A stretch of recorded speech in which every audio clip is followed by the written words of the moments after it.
flood.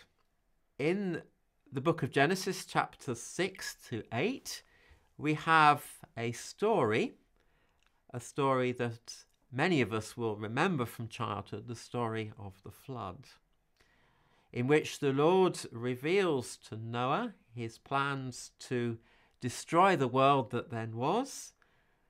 Noah is commanded to build a huge boat. Animals would come into that boat. Noah would take sufficient food for the animals, and his family also would enter the boat and be saved. The flood came. The world as it then was destroyed. And according to the book of Genesis, only Noah and those on the boat escaped the punishment of the flood.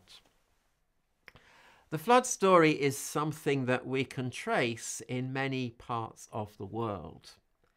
Significantly, the closest parallels to the Bible story are found in Mesopotamia, what we would now call modern Iraq, the land between the Tigris and the Euphrates.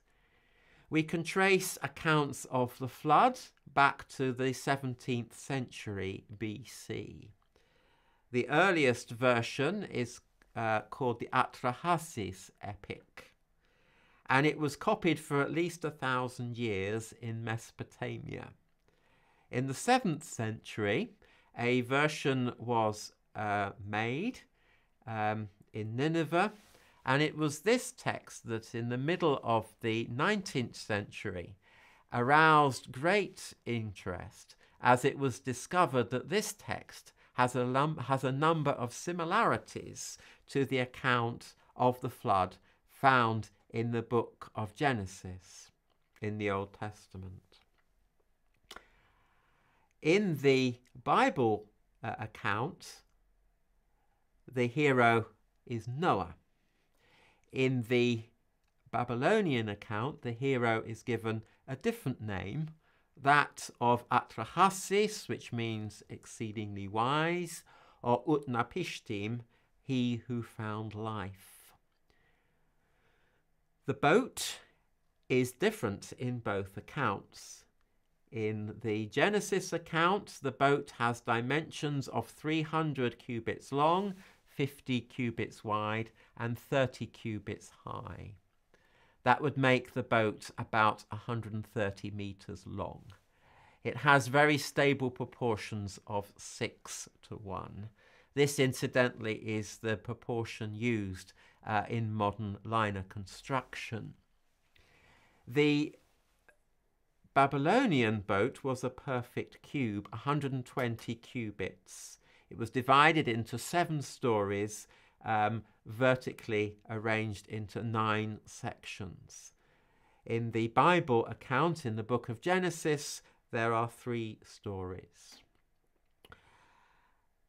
A recently discovered alternative version of the Babylonian story has the same type of boat, but it's round. It's shaped like an enormous coracle, a round boat. But whether cube or round, boats of that proportion would actually be very impractical. The poor animals would have just spun round in the floodwaters and got hopelessly sick with the motion of such a boat. It seems to me that the Bible's portrayal of a boat with stable proportions of 6:1 is a much more credible alternative. The Mesopotamian story says that the flood lasted for 6 days and 7 nights, and after an unspecified time, Utnapishtim and those with him left the boat. In the Bible story, in the book of Genesis, the flood lasts for 40 days and 40 nights. We're not sure whether the following dates are all consecutive.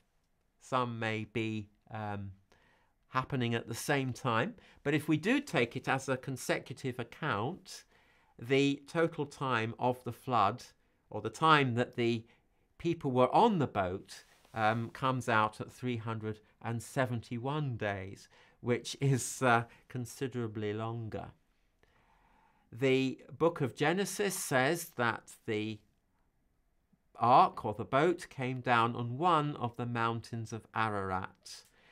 Ararat is a name that we know from Assyrian inscriptions as Urartu, an area that encompassed most of what we would now call eastern Turkey.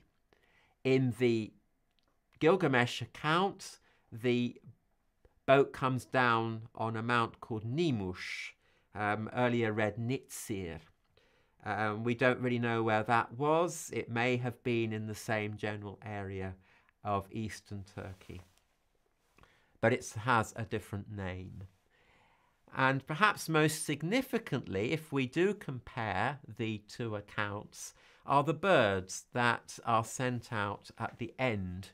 Noah wants to test whether it's safe to disembark from the ark, and he sends out a raven followed by a dove, and he sends out the dove on 2 subsequent occasions. Eventually, of course, the dove does not return, and it's clear to Noah that it is safe to leave the ark. In the Babylonian account, in the Epic of Gilgamesh, the birds are different, and they're sent out, in my opinion, in a less logical order. In Gilgamesh, tablet 11, it's the dove that's sent out first, followed by a swallow, followed by a raven.